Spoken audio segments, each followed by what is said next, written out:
Now, top story on World DNA this morning. Legal woes continue to mount for Donald Trump. He says he's received a letter from prosecutors and says that he may be the target in the January 6th probe.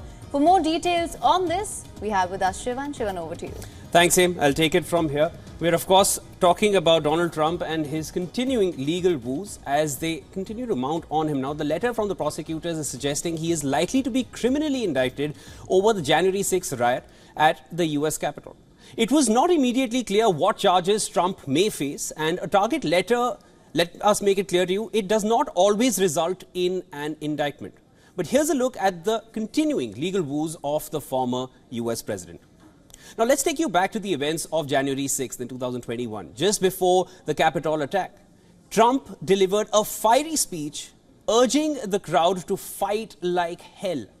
Now, special counsel Jack Smith's inquiry follows a 16-month investigation by the US House of Representatives committee. Now, the panel recommended 4 separate charges for Trump and associates in its final report. Let's take you through the charges. Now, charge number 1, insurrection. The panel argued Trump encouraged his supporters to come to Washington and cause havoc. And as the riot was going on, he failed to take appropriate action to end disorder. Charge number 2, obstruction of an official proceeding. Panel members believe Trump repeatedly attempted to stop or undermine Congress certification of the election in the weeks leading up to the Capitol riot. Now, they also say that the former president deliberately attempted to stop the process by instigating a mob to storm the US Capitol. Now, let's talk about charge number 3, conspiracy to defraud the United States. Now, these are serious charges. As per the committee, Trump worked with others to impede the function of the US government and mislead the public about the results of the 2020 election. Charge number 4, conspiracy to make a false statement. The committee claimed that Trump and his backers planned to submit a slate of false electors in key swing states. All right, let's now take a look at the firestorm of criminal investigations on Trump.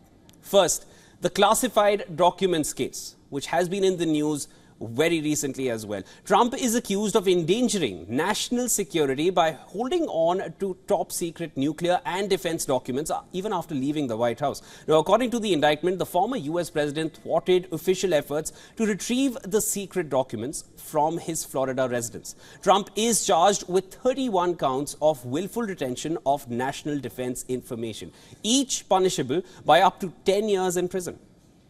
Next, the Stormy Daniels case, the hush money case. A New York grand jury indicted Trump in March over hush money payments made to porn star Stormy Daniels. Prosecutors say the money was paid prior to the 2016 election to silence Daniels over claims she had a tryst with Trump in 2006, a year after he married Melania Trump. And last but not the least, Georgia election meddling.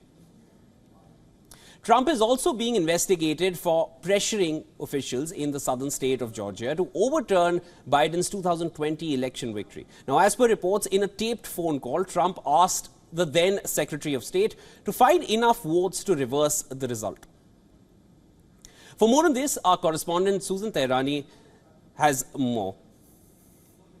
Usually letters like these are a precursor for an indictment, at least that's how criminal defense attorneys view it. However, Jack Smith is not a regular attorney. He's a special counsel appointed by the government, and he may choose not to indict. But let's assume that he is leaning towards an indictment. Then the question is, an indictment for what?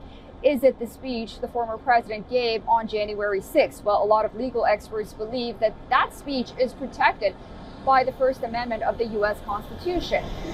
He could be looking to indict based on the challenge of certification inside of Congress and whether or not Donald Trump knew that he had no legal basis. However, that is problematic as well, considering the fact that there were attorneys that told him that he did have a legal basis. So criminalizing something like that will be problematic as well. So the question is, does Jack Smith really have more evidence and something new that the January 6th committee didn't have? Now, Susan also explains the public opinion on this. Listen in. It's safe to say that the majority of the public view these indictments against the former president as a political decision.